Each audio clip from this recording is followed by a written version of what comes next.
있습니다. 요셉이 이끌려 애굽에 내려가매 바로의 신하 친위대장 애굽 사람 보디발이 그를 그리로 데려간 이스마엘 사람의 손에서 요셉을 산이라. 여호와께서 요셉과 함께 하시고 그가 형통한 자가 되어 그의 주인 애굽 사람의 집에 있으니 그의 주인이 여호와께서 그와 함께 하심을 보며 또 여호와께서 그의 범사에 형통하게 하심을 보았더라.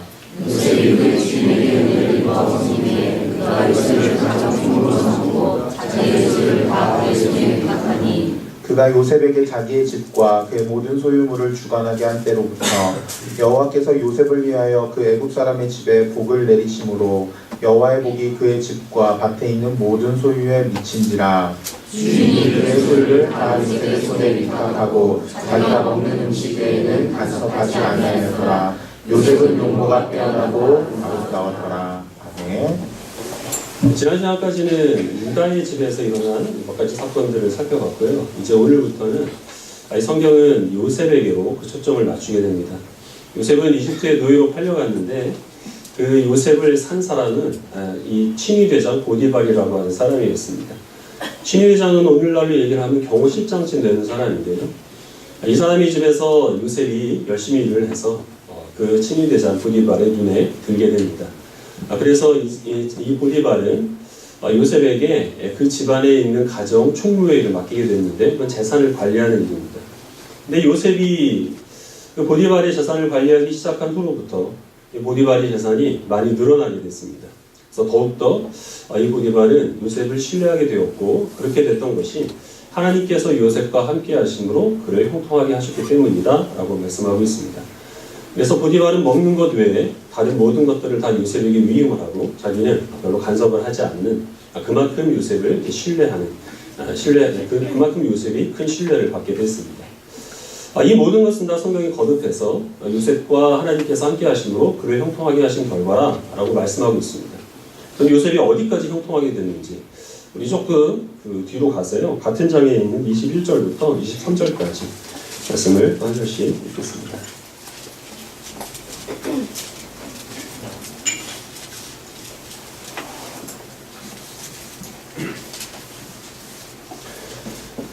39장 21절을 제가 먼저 읽고 23절까지 읽어가겠습니다.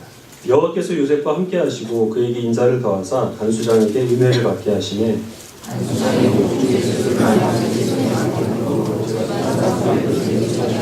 같이 읽겠습니다. 간수장은 그의 손에 맡긴 것을 무엇이든지 살펴보지 아니하였으니 이는 여호와께서 요셉과 함께 하시니라. 여호와께서 그를 범사에 형통하게 하셨더라. 요셉은 그 집에서 누명을 쓰고 감옥에 갇히게 됩니다. 그런데 그 감옥에서도 그 죄수들을 관리하는 간수들의 지도자인 간수장의 그 눈에 들게 됐습니다. 요셉의 인기는 어디 가나 끝이 없죠. 그래서 그 간수장도 요셉이 지혜롭게 일을 하는 것을 보면서 그 감옥에서 해야 할 여러 가지 사무적인 일들을 그에게 맡겼는데 역시 마찬가지로 요셉은 그 일을 하면서 간수장에게 큰 하나님의 은혜를 끼치게 합니다. 그래서 간수장도 더욱더 요셉을 신뢰를 해서 그 요셉에게 여러 가지 일들을 다 주관하게 하고 자기는 간섭하지 않게 되었습니다. 형통하다라고 하는 것은 성공하다, 또 번성하다, 그 길이 평탄하다 이제 이런 뜻입니다. 새 첫 주일에 예배를 드리는 우리들의 모든 마음들은 다 한결같이 하나님께서 올 한 해 우리들을 형통한 길로 인도하여 달라는 그런 마음을 가지고 우리가 예배를 드릴 겁니다. 그리고 하나님께서는 예배하는 자를 기뻐하시기 때문에 우리의 그 소원을 들어주셔서 우리를 또 한 해 동안 형통한 하나님의 길로 또 인도하여 주실 줄로 믿습니다. 우리가 만약에 이 형통함에 대한 소원을 가지고 믿지 않는 사람한테 이 요셉의 이야기를 들려주면서 이 요셉이 하나님과 함께 하셔서 이렇게 형통했는데 예수 그리스도를 믿으면 우리의 길도 하나님께서 요셉처럼 형통하게 해줄 테니까 너도 나처럼 예수님을 믿자 이렇게 얘기를 하면 그 사람은 우리들에게 뭐라고 얘기를 할까요? 아마 이렇게 얘기를 할 것 같아요. 그런데 요셉은 왜 노예로 팔려갔대? 누명 쓰고 감옥에 간 게 뭐가 형통한 거야? 감옥에서 형통하느니 난 그냥 차라리 집에서 가만히 있을래. 이런 얘기를 할 겁니다. 이해를 못 할 거예요. 세상 사람들이 말하는 형통이라고 하는 거는 노예로 팔려가는 일 따위는 일어나서는 안 되는 겁니다. 누명을 써서 감옥에 가기는커녕 죄를 지어도 요리조리 빠져나가는 사람을 형통한 사람이라고 얘기를 하겠죠. 결국 세상이 말하는 잘 나가는 삶과 우리 그리스도인들의 형통한 삶은 그 차원이 다른 것이라는 사실을 우리는 기억을 해야 됩니다. 그것을 이해하지 못하고 형통한 삶을 구하기 위해서 하나님께 기도했는데 하나님께서는 그래서 기도의 역사에 주셔서 우리의 삶을 형통한 길로 인도하여 주셨는데도 불구하고 우리의 삶 속에서 요셉에게 일어난 이런 일들이 일어남으로 인하여 하나님께서는 왜 내 기도를 들어주지 아니하십니까? 하나님은 왜 내 앞길을 막는가?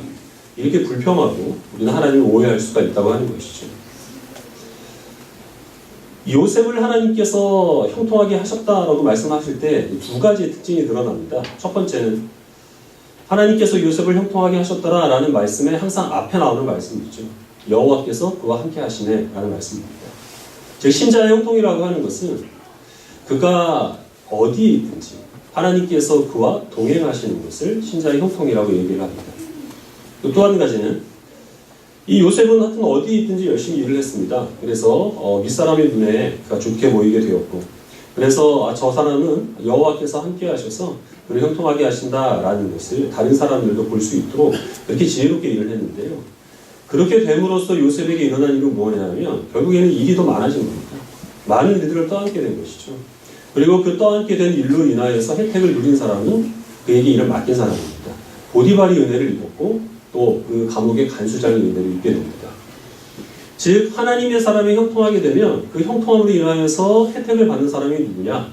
그 사람 주변에 있는 사람들이 혜택을 받고 실제로 그 하나님의 백성들은 하나님의 형통함으로 인하여서 혜택을 받기보다는 오히려 피해를 입거나 고난을 당하는 일들이 더욱더 많이 일어나게 되더라라는 것이죠. 그리고 이러한 형통함의 그 모습은 바로 예수 그리스도의 그 모습을 또한 우리들에게 그림자로 증거하고 있습니다. 우리 이사야 53장 말씀을 같이 보겠습니다. 구약성경 1033페이지입니다. 이사야 53장 10절 말씀을 같이 읽겠습니다.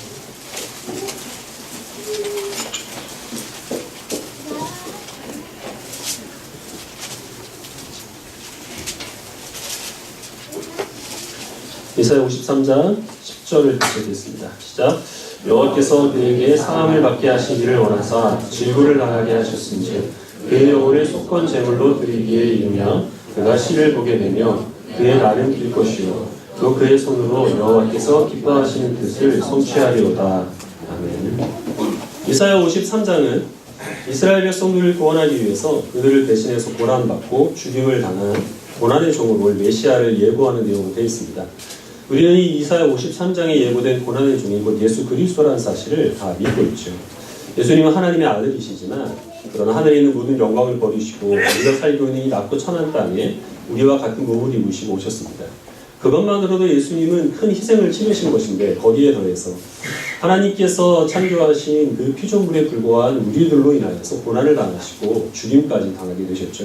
무덤에까지 내려가게 되었는데 그래서 세상은 그것을 패배다, 실패다, 절망이다 이렇게 얘기를 하지만 그러나 우리는 그 모든 것들이 다 예수님의 죽으심과 부활을 통하여서 우리를 구원하심으로 하나님의 기뻐하신 뜻을 성취하시려는 승리의 역사라는 사실을 믿고 있습니다. 우리가 읽은 이사야 53장 10절이 바로 그것을 증거하고 있는데요. 여기서 쓰인 여호와의 기뻐하시는 뜻을 성취하리로다 라고 한 이 성취하리로다가 원문에서는 이 형통하다라는 말과 같은 단어를 쓰고 있습니다.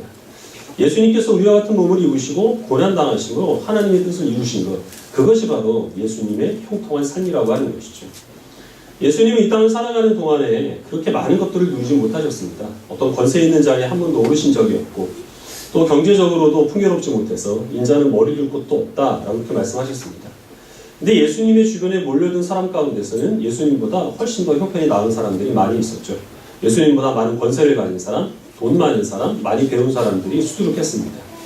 근데 그 사람들이 다 예수님께 와서 지혜를 구하고 예수님의 자비를 구하면서 끌어엎드려 경배합니다. 그리고 예수님께서는 그들에게 이 구하는 대로 지혜와 자비를 허락하여 주셨습니다.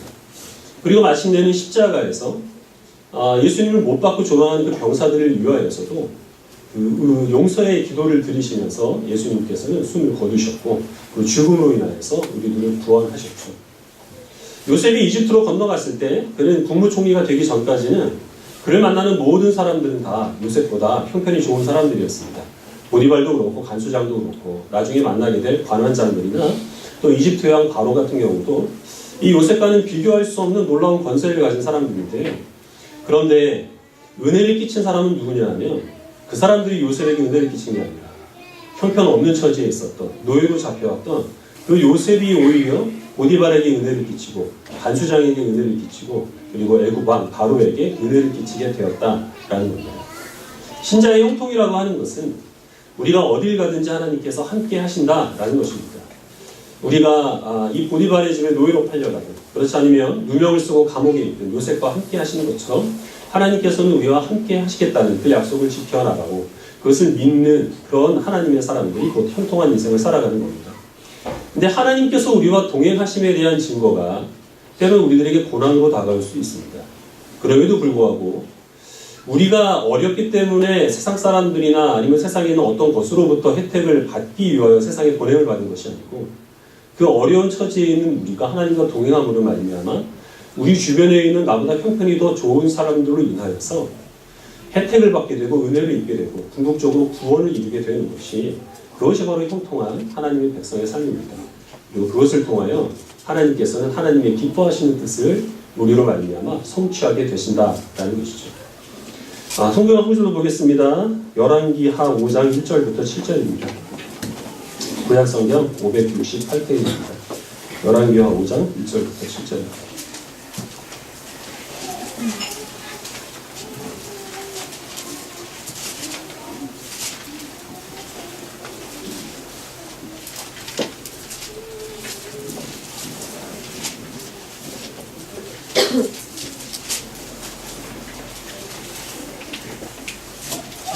열왕기 5장을 제가 5장 1절을 먼저 읽고 7절까지 읽어가겠습니다. 아람 왕의 군대 장관 나아만은 그의 주인 앞에서 크고 존귀한 자니 이는 여호와께서 전에 그에게 아람을 구원하게 하셨습니다. 그는 큰 용사이나 나병한 자더라.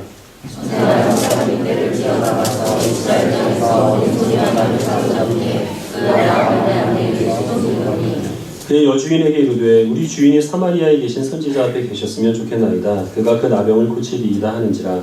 나만이 들어가서 그 주인이 알려이르되 이스라엘 모든 사람이 이르되 아람 왕이 이르되 갈지어다. 이제 내가 이스라엘 왕에게 그를 보내리라 하더라. 나아만이 곧 떠날새 은 10달란트와 금 6,000개와 의복 10벌을 가지고 가서 이스라엘 왕에게 그를 전하니 이르렀을 때 내가 예신한 나아만을 당신에게 보내오니 이들이 당신에게 이르거든 당신은 그의 나병을 고치소서 하였더라. 치겠습니다. 이스라엘 왕이 그 글을 읽고 자기 옷을 찢으며 이르되 내가 사람을 죽이고 살리는 하나님이냐? 그가 어찌하여 사람을 내게로 보내 그의 나병을 고치라 하느냐? 너희를 깊이 생각하고 저 왕이 품을 타서 나와 더불어 시비하려 함인 줄 알라 합니다. 아멘. 북이스라엘의 엘리야 선지자가 활동하던 때에 일어난 일인데요. 당시에 이스라엘은 이제 아람이라고 하는 나라와 대립 관계에 있었습니다. 근데 그 아람에 용사가 있었는데 나아만이라고 하는 사람이었습니다. 전쟁에서 큰 공을 세워서 아람 왕이 이뻐라 하고 있는 그런 존귀한 사람이었는데 단 하나 흠이 있다면 나병에 걸렸다는 거죠.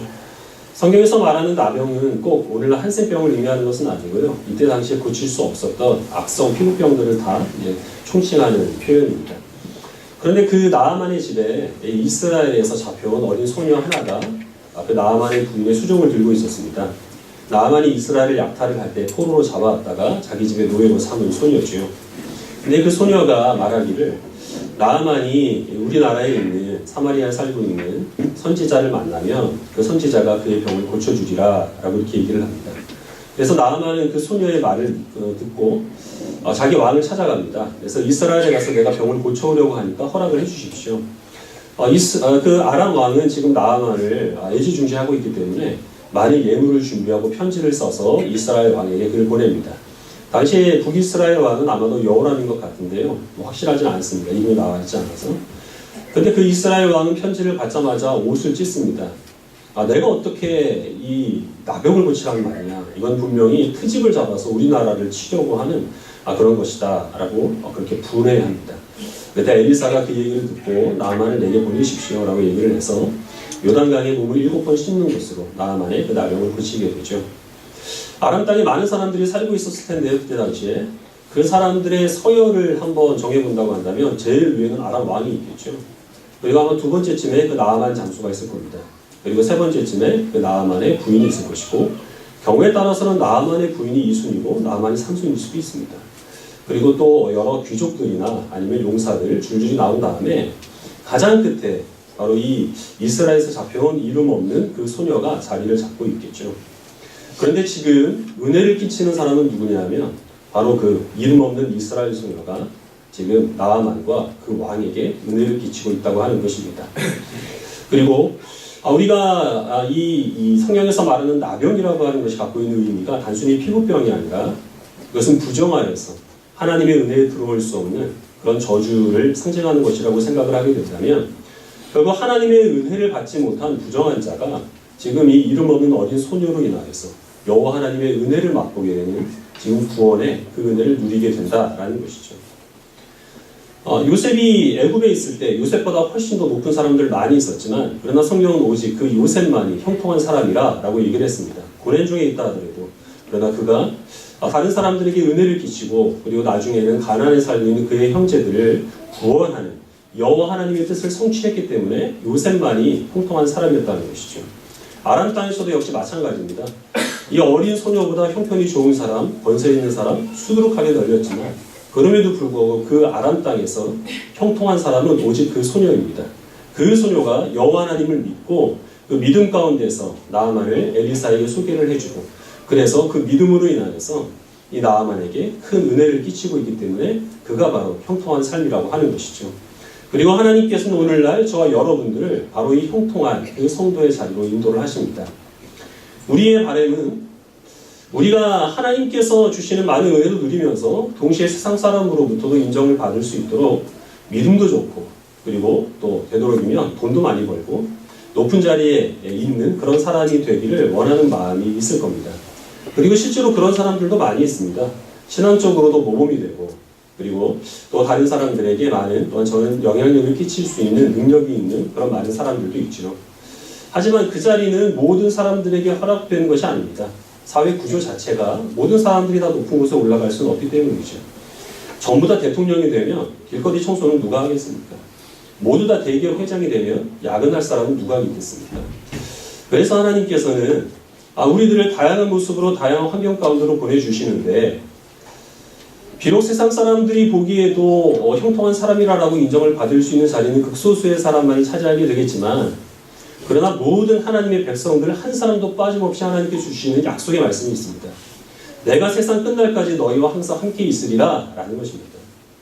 그리고 주님과 함께하는 주의 백성들은 하나님께서 함께 하심으로 말미암아 그 사람과 함께 있는 주변 사람들이 우리를 통하여서 하나님의 복과 은혜를 누리게 되는 것이 하나님께서 우리에게 주시는 영원 불면의 약속입니다. 그리고 또한 그렇게 살아가는 우리를 통하여서 하나님께서 이 세상에 하나님의 택하신 자를 구원하시겠다는 하나님의 뜻을 성취하는 것, 이것이 바로 한 사람도 빠짐없이 이 예수 그리스도를 우리의 그 구세주로 고백하는 모든 믿는 자들에게 주시는 하나님의 약속의 말씀이라는 사실을 기억하시길 바랍니다. 그리고 그 말씀을 믿고 살아가는 자가 바로 이 세상에서 형통한 하나님의 백성입니다. 가끔 저는 제가 지금 하고 있는 이 설교를 하는 목회자라고 하는 이 직분이 좀 이상하게 여겨질 때가 있습니다. 지금 제 말씀을 듣고 있는 여러분들은 저보다 연배가 높으신 분들이 많이 있죠. 인생의 경험이 많을 뿐만 아니라 지식이라든지 인격이라든지 아니면은 생활력이라든지 그런 부분에 있어서 제가 여러분들보다 더 특별히 우월하다라고 그렇게 얘기할 만한 요소가 별로 없습니다. 굳이 꼽자고 한다면 외모 정도밖에 없는데요. 그런데 여러분들은 마치 학교에서 선생님의 말을 학생들이 듣고 있는 것처럼 제 이야기를 경청을 하고 계신다고 하는 것이죠. 중간에 끊거나 이의를 제기하거나 방해하지 않고 여러분들은 잠잠히 저의 말씀을 듣고 있습니다. 물론 모두 다 그런 것은 아니고요. 저 세상에 가 있는, 딴 세상에 가 있는 그런 성도도 가끔 있지만 대체적으로는 그렇습니다. 그 이유가 무엇이겠습니까? 그 이유는 단 하나죠. 그거 하라고 하나님께서 저를 이 자리에 세우셨기 때문에, 그래서 저는 제가 부족한 사람이라는 것을 알지만 그럼에도 불구하고 개의치 않고 하나님께서 맡기신 이 일을 정말 여러분들이 보시기에 뻔뻔스러울 정도로 아무렇지도 않게 감당을 하고 있는 겁니다. 그것은 여러분도 마찬가지인데요. 여러분들도 별것 없는 이 자리에서 제가 하는 이야기를 듣고 계시는 그 이유가 무엇입니까? 예배하는 자리, 하나님께서 함께 하신다는 것. 그리고 하나님께서 우리들을 인도하셔서 이 자리에 앉혀주셨다는 것. 그것을 여러분들이 믿기 때문에 여러분들은 지금 이 자리에서 제가 알고 있는 것들을 전하는 것을 마치 영혼 불변의 진리를 받아들이는 것처럼 그렇게 듣고 계시는 것입니다. 물론 전부 그런 것은 아니고 가끔 딴 세상에 가 계신 분도 있긴 하지만 그렇습니다. 이 예배가 끝나고 나면 하나님께서는 여러분들 제가 서 있는 이 자리로 보내주십니다. 요셉을 이집트로 보낸 것처럼, 그리고 또 그 이름 없는 소년을 아람으로 보내셔서 은혜를 끼치게 하셨던 것처럼 여러분들은 또한 많은 사람들 앞에 서서 하나님께서 여러분들에게 주신 일들을 하게 될 것이고 하나님께서 여러분들 입술에 넣어주신 그 말을 하게 될 겁니다. 그러면 여러분들을 둘러싸이는 많은 사람들은 어떤 사람들인가? 때로는 우리들보다 훨씬 더 우월한 사람, 잘난 사람들이 많다는 거죠. 우리보다 잘 사는 사람도 있을 것이고, 우리보다 어떤 지식이 뛰어난 사람들도 있을 것이고, 우리보다 사회적인 지위가 높은 사람들도 분명히 있을 겁니다. 그럼에도 불구하고 우리가 그 앞에서 열등감을 가지거나 자격지심 때문에 위축될 필요가 없습니다. 왜냐하면 하나님께서 우리를 보내실 때는 우리가 아니면 베풀 수 없는 은혜가 있기 때문에 우리를 그 사람 사이에 보내는 것이고, 하나님께서 또한 우리들에게 맡겨주신 일은 우리가 아니면 성취될 수 없는 하나님의 역사이기 때문에 그래서 우리는 하나님의 일을 감당하는 것이죠. 그래서 우리는 세상 사람들의 평가나 반응에 개의치 않고 하나님께서 보내신 대로 은혜를 끼치는 일, 하나님과 함께하는 자로서 형통함에 그 은혜의 역사를 드러내는 일을 우리가 주눅들지 않고 담대하게 감당을 할 수가 있는 겁니다. 물론 세상과 예배하는 시간은 다르죠. 여러분들은 제 말에 경청하고 있지만 세상은 우리들을 그렇게 존중하지 않습니다. 그러나 무엇이 문제가 되겠습니까? 예배 중에도 딴 세상에 가 계시는 분이 있다는 거거든요. 그러니까 여러분들은 우리가 하나님께서 함께하는 자로서 주께서 맡기신 일들을 하나님 앞에 행한다는 마음으로 확실하게 감당을 하고, 주님께서 복음 전할 기회를 주셔서 우리가 복음을 전하고 사랑을 베품에도 불구하고 사람들이 우리에게 거기에 합당한 반응을 보이지 않는다 해도 거기에 개의치 않으셔도 상관없습니다. 예배 시간에 딴 세상에 가 있는 그런 사람으로 여기시면 충분한 겁니다. 우리는 다만 우리의 맡겨진 일을 감당하는 것이고 그 뒤에 모든 일들은 하나님께서 책임지시고 이루어 가실 줄로 믿으시기를 바랍니다. 큰 기대를 가지고 새해를 시작하시길 바랍니다. 그것은 우리가 무엇인가를 간절히 원하면 반드시 이루어진다라고 하는 그런 얄팍한 것을 근거로 해서 드리는 말씀이 아니라, 하나님께서 아마도 우리가 지금까지 반복해와서 살아갔던 것처럼 작년과 크게 다르지 아니하는 올해 여러 가지 삶들을 허락해 주실 겁니다. 큰 성공과 기쁨도 허락해 주실 것이고 때로는 실패나 또 씁쓸함들도 맛보게 하실 겁니다. 하지만 어떤 상황이든 상관없이 주님께서는 변함없이 우리와 동행하여 주십니다.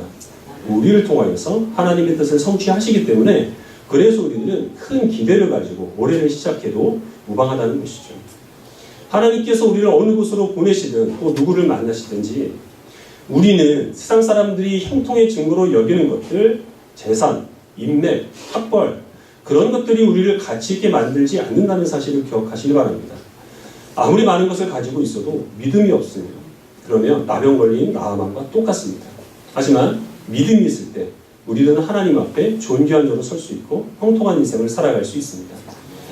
어느 곳에 가든지 내가 그 사람들에게 은혜를 입기 위하여서 하나님께서 나를 그곳에 보내신 것 아니라는 사실을 기억하시고, 어떤 조직이나 공동체에 몸을 담고 있든지 거기에서 혜택을 받기 하기 위해서 하나님께서 나를 그곳에 보내신 것이 아니라는 사실을 기억하시기 바랍니다. 세상에 기대하면 실망밖에는 돌아올 것이 없습니다.